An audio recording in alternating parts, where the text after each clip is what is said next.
नमः शिवाय दर्शक बंधु सूर्यनारायण पंडा एस्ट्रोलॉजर यूट्यूब चैनल परिवार को आपण मान को स्वागत।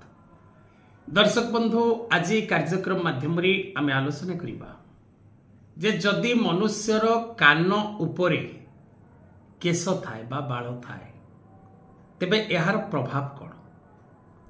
अनेक व्यक्ति विशेष मानकर कान उपरे छोट छोट केश मान थाए, अनेक व्यक्ति विशेष मानकर कान उपरे बड़ बड़ केश देखा मिलता है। तेणु केश जदि कान उपरे थाए यह शुभ ना अशुभ, यह आमे काटिबा उचित ना अनुचित, एथिपाई सामुद्रिक शास्त्र कौन कहूची एवं सामुद्रिक शास्त्र रे एथिपाई कौन रहिची नियम। दर्शक बंधु मनुष्य चलप्रचल हवा एवं मनुष्य प्रत्येक कर्म करिबा पूर्वरु विधि किछि निर्देश देइछि एवं से विधि प्रदत्त निर्देश को आमे वेद उपनिषद रु आनी थाउ एवं आपण मान को निकट रे प्रकाश करि थाउ। जो माने वेद को अध्ययन करंती, वेद को पठन करंती एवं शास्त्र को अध्ययन करंती, से माने अनेक नीति नियम और निर्देश शास्त्र निश्चित भाव में प्राप्त करिवे। चारि वर्ण चलिबा पई शास्त्र रे विभिन्न प्रकार नियम रहिछि। व्यक्ति विशेष प्रत्येक दैनंदिन कर्म मध्य हेउथिबा भूल परिताप करि सारला पर जतल मनीष परिताप करूची जे मु ये भूलटी करिछि, क्रियमाण कर्म जदि भूल थाए से मुक्ति पाइबा पई प्राश्चित पई कौन रही विधान ताहा मध्य प्राश्चित कर्म रे रही।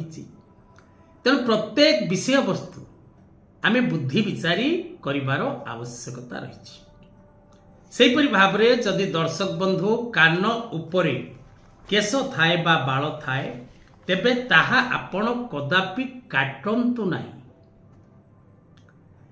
ताहा जदि बड़ थाए ताको मध्य काटंतु नाही, ताहा जदि छोट थाए ताको मध्य काटंतु नाही। जदि आपण निज कान उपरे थिबा केश को काटंती तेबे आपणकर धन क्षेत्र रे नानादि प्रकार बाधा सृष्टि ही थाए एवं आपणकर शारीरिक असुस्थता मध्य देखिबा को मिलता है।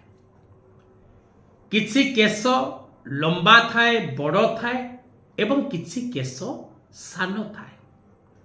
जो मानक कान रे लंबा लंबा केश थाए से व्यक्ति विचक्षण प्रकृति रही थांती, से व्यक्ति अत्यधिक बुद्धिमान ही थांती, से व्यक्ति प्रत्येक विपदरु मुक्ति पाइबार सरल मार्ग शीघ्र प्राप्त करती एवं चतुर ही थांती, तीक्ष्ण बुद्धि संपन्न ही थांती एवं अनेक व्यक्ति विशेष मान को निज हाथ मुठारे रखिबार कला और कौशल सेमानक पाखरे देखिबा को मिले।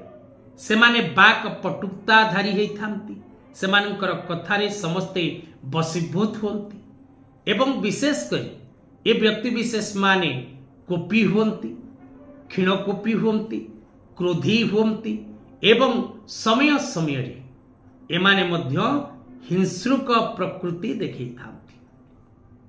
जो मानक कान रे छोट छोट केश थाए सेमाने अत्यंत भाग्यशाली ही थांती, नम्र बुद्धि संपन्न ही थांती। अनेक बुद्धि थिले मध्य से सदा सर्वदा नम्र रहती, शांत चित्त सेमानक पाखरे देखिबा को मिले। अन्यर उपकार करिबा, अन्यर मंगल चिंता करिबा, अन्य को सत रास्ता देखिबा, सत पथरे अन्य को नबा, अन्यर असुविधा समय रे अन्य को साहाय्य करिबा, एमती विभिन्न प्रकार शुभ गुण सेमानक पाखरे देखिबा को मिलता है। जदि आपणकर कान उपरे केश अछि तेबे दर्शक बंधु कदापि ताहाको काटंतु नाही। यह करिबा द्वारा आपणकर क्षति ही थाए, आपण नानादि प्रकार कष्ट भोग करिथांती।